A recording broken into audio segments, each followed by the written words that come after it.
ನಮಸ್ಕಾರ. ವಾರ್ತಾ ಭಾರತಿ ಟಾಪ್ 20 ನ್ಯೂಸ್ಗೆ ಸ್ವಾಗತ.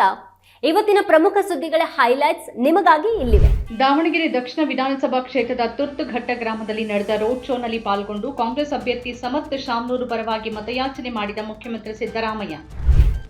25 ಮಂದಿ ಪ್ರಾಣಹಾನಿಗೆ ಕಾರಣವಾಗಿದ್ದ ಗೋವಾದ ಬಿರ್ಚ್ ನೈಟ್ ಕ್ಲಬ್ ಅಗ್ನಿ ಅವಘಡಕ್ಕೆ ಸಂಬಂಧಪಟ್ಟಂತೆ ಗೌರವ್ ಲೂಥ್ರಾ ಹಾಗೂ ಸೌರವ್ ಲೂಥ್ರಾ ಸಹೋದರರಿಗೆ ಷರತ್ತುಬದ್ಧ ಜಾಮೀನು ಮಂಜೂರು ಮಾಡಿದ ಗೋವಾದ ನ್ಯಾಯಾಲಯ. ಪೆಟ್ರೋಲ್ ಡೀಸೆಲ್ ದರವನ್ನು ಏರಿಕೆ ಮಾಡಿದ Indian oil corporation limited premium ದೇಶೀಯ ವಿಮಾನಯಾನ ಸಂಸ್ಥೆಗಳಿಗೆ ಮಾಡಲಾಗಿದ್ದ ಎಟಿಎಫ್ ಬೆಲೆ ಏರಿಕೆಯನ್ನು ಹಿಂಪಡೆದು ಎಟಿಎಫ್ ಬೆಲೆ ಏರಿಕೆ. ಉಪಚುನಾವಣೆಯಲ್ಲಿ ಅಭಿವೃದ್ಧಿ ಗ್ಯಾರಂಟಿಗಳು ಕಾಂಗ್ರೆಸ್ಗೆ ನೆರವಾಗಲಿದೆ. ಕೇಂದ್ರ ಬಜೆಟ್ಗಿಂತ ರಾಜ್ಯದ ಬಜೆಟ್ ಉತ್ತಮವಾಗಿದೆ ಎಂದ ಸಿಎಂ ಸಿದ್ದರಾಮಯ್ಯ. ಪಶ್ಚಿಮ ಬಂಗಾಳದಲ್ಲಿ ಮತದಾರರ ಪಟ್ಟಿಗೆ ಹೊಸ ಹೆಸರುಗಳನ್ನು ಸೇರಿಸಲು ಬಳಸುವ ಫಾರ್ಮ್ 6 ಅನ್ನು ಬಿಜೆಪಿ ಬೃಹತ್ ಪ್ರಮಾಣದಲ್ಲಿ ಸಲ್ಲಿಸುತ್ತಿದೆ ಅನ್ನೋ ಆರೋಪ. ಕೋಲ್ಕತ್ತಾದ ಸಿಇಒ ಕಚೇರಿ ಎದುರು ಟಿಎಂಸಿ ಬಿಜೆಪಿ ಕಾರ್ಯಕರ್ತರ ನಡುವೆ ಘರ್ಷಣೆ. ನಿಮ್ಮನ್ನ ಕೆಲಸದಿಂದ ತೆಗೆದುಹಾಕಲಾಗಿದೆ. ಇಮೇಲ್ನಲ್ಲಿ ಶಾಕ್ ನೀಡಿದ ಒರಾಕಲ್. ಭಾರತದಲ್ಲಿ 12,000ಕ್ಕೂ ಹೆಚ್ಚು ಉದ್ಯೋಗಿಗಳಿಗೆ ಹೊಡೆತ. ಜಾಗತಿಕವಾಗಿ 30,000ಕ್ಕೂ ಹೆಚ್ಚು ಜನರ ಮೇಲೆ ಪರಿಣಾಮ. ಪಶ್ಚಿಮ ಏಷ್ಯಾ ಬಿಕ್ಕಟ್ಟಿನ ಹಿನ್ನೆಲೆಯಲ್ಲಿ ವಾಣಿಜ್ಯ ಬಳಕೆಯ ಎಲ್ಪಿಜಿ ಸಿಲಿಂಡರ್ ದರ 195.5 ರೂಪಾಯಿನಷ್ಟು ಏರಿಕೆ. ಹೋಟೆಲ್, ರೆಸ್ಟೋರೆಂಟ್ ಮತ್ತು ಸಣ್ಣ ಪುಟ್ಟ ವ್ಯಾಪಾರಸ್ಥರಿಗೆ ಸಮಸ್ಯೆ. ಮಧ್ಯಪ್ರಾಚ್ಯ ಹಾಗೂ ಜಾಗತಿಕ ಇಂಧನ ಮಾರುಕಟ್ಟೆಯಲ್ಲಿ ಸಂಕಷ್ಟ ಸೃಷ್ಟಿ ಮಾಡಿರುವ ಇರಾನ್ ಯುದ್ಧವನ್ನು ಇನ್ನೂ 2-3 ವಾರಗಳಲ್ಲಿ ಅಂತ್ಯಗೊಳಿಸುವುದಾಗಿ ಹೇಳಿದ ಅಮೆರಿಕ ಅಧ್ಯಕ್ಷ ಡೊನಾಲ್ಡ್ ಟ್ರಂಪ್. ಆಡುಗಳನ್ನು ಕಟ್ಟಿದ್ದ ಕೊಟ್ಟಿಗೆಗೆ ಬೆಂಕಿ ತಗುಲಿದ ಪರಿಣಾಮವಾಗಿ ಕೊಟ್ಟಿಗೆಯಲ್ಲಿದ್ದ 45 ಆಡು ಹಾಗೂ ಒಬ್ಬ ವ್ಯಕ್ತಿ ಸಜೀವ ದಹನ. ಬೀದರ್ ಜಿಲ್ಲೆಯ ಬೋರಾಳ್ ಗ್ರಾಮದಲ್ಲಿ ಮಂಗಳವಾರ ಸಾಯಂಕಾಲ ನಡೆದ ಘಟನೆ.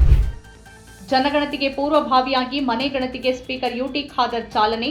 ದೇಶದ ಸಮಗ್ರ ಅಭಿವೃದ್ಧಿಗೆ ಈ ಮಾಹಿತಿ ಅತ್ಯಗತ್ಯವಾಗಿದೆ ಎಂದ ಸ್ಪೀಕರ್ ಯುಟಿ ಖಾದರ್.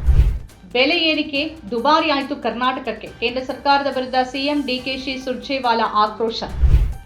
ನೇತನ್ಯಾಹು ಪುತ್ರನನ್ನ ಗಡೀಪಾರು ಮಾಡಿ ಯುದ್ಧಕ್ಕೆ ಕಳಿಸಬೇಕು. ಟ್ರಂಪ್ ಮಾಜಿ ಸಲಹೆಗಾರ ಬ್ಯಾನನ್ ಹೇಳಿಕೆ. ಇರಾನ್ ವಿರುದ್ಧ ನಡೆಯುತ್ತಿರುವ ಯುದ್ಧದ ನಡುವೆ ಅಮೆರಿಕ ಹಾಗೂ ಇಸ್ರೇಲ್ ವಿರುದ್ಧ ಯೋಗ ಗುರು ರಾಮದೇವ್ ತೀವ್ರ ಟೀಕೆ ವ್ಯಕ್ತಪಡಿಸಿರುವ ವಿಡಿಯೋ ಸಾಮಾಜಿಕ ಜಾಲತಾಣಗಳಲ್ಲಿ ವೈರಲ್. ಬ್ಯಾಚುಲರ್ ಪಾರ್ಟಿ ಸಿನಿಮಾದಲ್ಲಿ ಹಾಡುಗಳನ್ನು ಅನುಮತಿ ಇಲ್ಲದೆ ಬಳಸಿದ ಪ್ರಕರಣದಲ್ಲಿ ರಕ್ಷಿತ್ ಶೆಟ್ಟಿ ನೇತೃತ್ವದ ಪರಂಭವ ಸ್ಟುಡಿಯೋಸ್ಗೆ 25 ಲಕ್ಷ ರೂಪಾಯಿ ಪಾವತಿ ಮಾಡೋಕೆ ಆದೇಶಿಸಿದ ದಿಲ್ಲಿ ಹೈಕೋರ್ಟ್. ಮಧ್ಯಪ್ರಾಚ್ಯ ಸಂಘರ್ಷದ ಬಿಸಿ ಇದೀಗ ದೈತ್ಯ ತಂತ್ರಜ್ಞಾನ ಕಂಪನಿಗಳಿಗೂ ತಟ್ಟಿದ್ದು. ಅಮೆರಿಕದ ಪ್ರಮುಖ ತಂತ್ರಜ್ಞಾನ ಹಾಗೂ ಏರೋಸ್ಪೇಸ್ ಕಂಪನಿಗಳಿಗೆ ಎಚ್ಚರಿಕೆ ನೀಡಿದ ಇರಾನ್ನ ರೆವಲ್ಯೂಷನರಿ ಗಾರ್ಡ್ ಕಾರ್ಪ್ಸ್. ದಕ್ಷಿಣ ಬೈರೂತ್ ಮೇಲೆ ಇಸ್ರೇಲ್ ನಡೆಸಿದ ದಾಳಿಯಲ್ಲಿ ಕನಿಷ್ಠ 7 ಮಂದಿ ಮೃತಪಟ್ಟು 24ಕ್ಕೂ ಹೆಚ್ಚು ಮಂದಿ ಗಾಯಗೊಂಡಿದ್ದಾರೆ ಅಂತ ಪ್ರಕಟಿಸಿದ ಲೆಬನಾನ್ ಆರೋಗ್ಯ ಸಚಿವಾಲಯ. ಅಮೆರಿಕದ ಹವ್ಯಾಸಿ ಪತ್ರಕರ್ತೆ ಶೆಲ್ಲಿ ಕಿಟೆಲ್ಸನ್ ಅವರನ್ನ ಬಾಗ್ದಾದ್ನಲ್ಲಿ ಅಪರಿಚಿತರು ಅಪಹರಣ ಮಾಡಿದ್ದಾರೆ ಅಂತ ಇರಾಕ್ನ ರಕ್ಷಣಾ ಸಚಿವಾಲಯ ಹೇಳಿಕೆ. ಅಪಹರಣಕಾರರನ್ನ ಪತ್ತೆ ಮಾಡೋಕೆ ಭದ್ರತಾ ಪಡೆಗಳು ಕಾರ್ಯಾಚರಣೆ ಆರಂಭಿಸಿವೆ ಎಂದ ಸ್ಥಳೀಯ ಮಾಧ್ಯಮ ವರದಿ. ಗ್ಯಾಸ್ ಸಿಲಿಂಡರ್ ಸಮಸ್ಯೆ ತೀವ್ರಗೊಂಡ ಹಿನ್ನೆಲೆಯಲ್ಲಿ ಸ್ಥಳೀಯರಿಂದ ರಸ್ತೆ ತಡೆದು ಪ್ರತಿಭಟನೆ.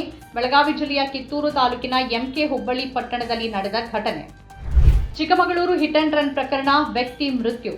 ಸಹಾಯಕ್ಕೆ ಅಂಗಲಾಚಿದ್ರೂ ಸ್ಥಳದಿಂದ ಪರಾರಿಯಾದ ಆಟೋ ಚಾಲಕ ಸುರೇಂದ್ರ ಶೆಟ್ಟಿ ಬಂಧನ. ತುಮಕೂರು ನಗರದ ಸಿದ್ಧಗಂಗಾ ಮಠಕ್ಕೆ ಭೇಟಿ ನೀಡಿ ಲಿಂಗೈಕ್ಯ ಶಿವಕುಮಾರ ಸ್ವಾಮೀಜಿ ಗದ್ದುಗೆಗೆ ಪೂಜೆ ಸಲ್ಲಿಸಿದ ರಾಷ್ಟ್ರಪತಿ ದ್ರೌಪದಿ ಮುರ್ಮು.